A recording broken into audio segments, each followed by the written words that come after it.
Welcome to the Explainer. Today, we're going to break down how the pros figure out what's wrong with a broken air conditioner. And here's the secret, it's not about guesswork at all. It's a clear, scientific method for finding the real problem, which saves everybody time and money. You know the feeling, right? It's the hottest day of the year and your AC just gives up.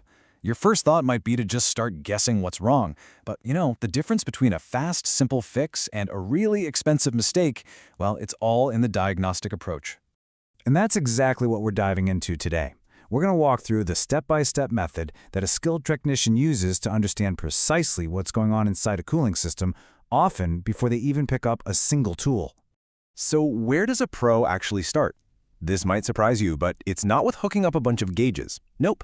The first and honestly the most critical step is all about doing non-invasive checks to gather clues about how the system is performing without taking a single thing apart.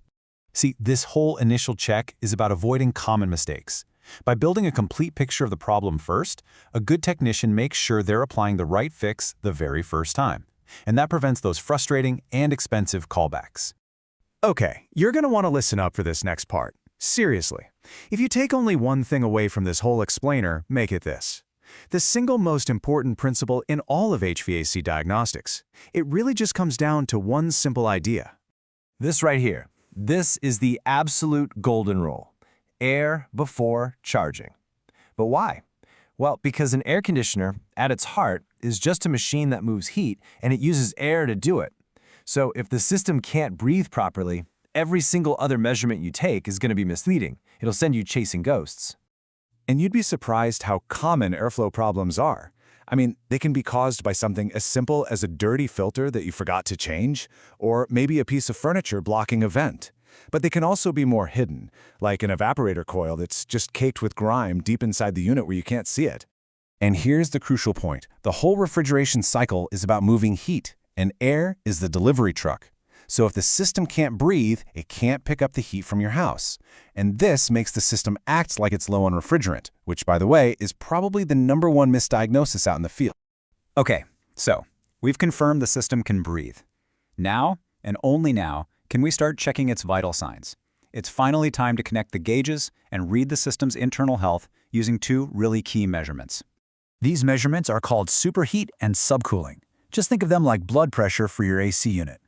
Superheat tells us how much extra heat the refrigerant absorbs after it's already turned into a vapor inside your home. And subcooling?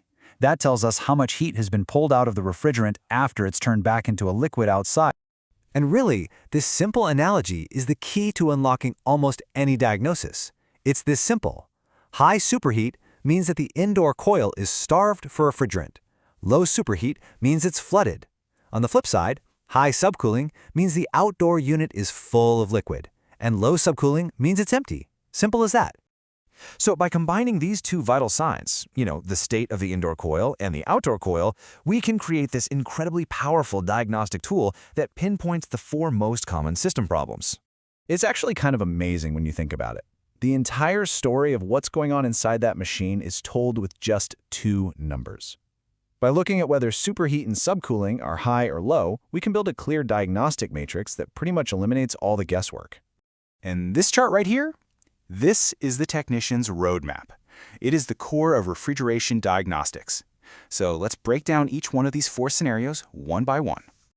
First up, high superheat and low subcooling. Okay, so our analogy tells us the indoor coil is starved and the outdoor unit is empty.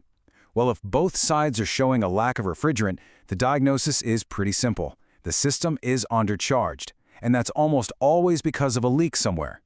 Next, we have the exact opposite, low superheat and high subcooling. In this case, the indoor coil is flooded with liquid, and the outdoor unit is way over full. So when both sides are showing way too much refrigerant, it's a dead giveaway that the system has been overcharged. Now for the trickiest one, high superheat and high subcooling. This is interesting. The indoor coil looks starved, but the outdoor unit is backed up and overfull. This weird combination tells us there's plenty of refrigerant in there, but it's getting stuck somewhere. It's pointing directly to a blockage or a restriction in the line. And finally, we have low superheat and low subcooling. In this case, both sides are basically running too cold. This tells us that not enough heat is being absorbed by the system, which, you guessed it, brings us right back to our golden rule. It's a heat transfer problem, almost always caused by poor airflow. So let's just recap the entire process. Think of it like a diagnostic funnel. This is how a professional takes a machine with all these confusing symptoms and just follows a logical, step-by-step process to find the actual solution. It all starts by just observing the complaint and verifying the obvious stuff. Then comes that critical step, checking the airflow. Only after that do you measure the system's vitals and use that matrix to pinpoint the exact fault. Following these steps in this order is absolutely key. You know, what this process really does is give you a framework to understand what the system is trying to tell you. It's about using science, using logic, to understand the language of the machine instead of just taking a wild guess and hoping for the best.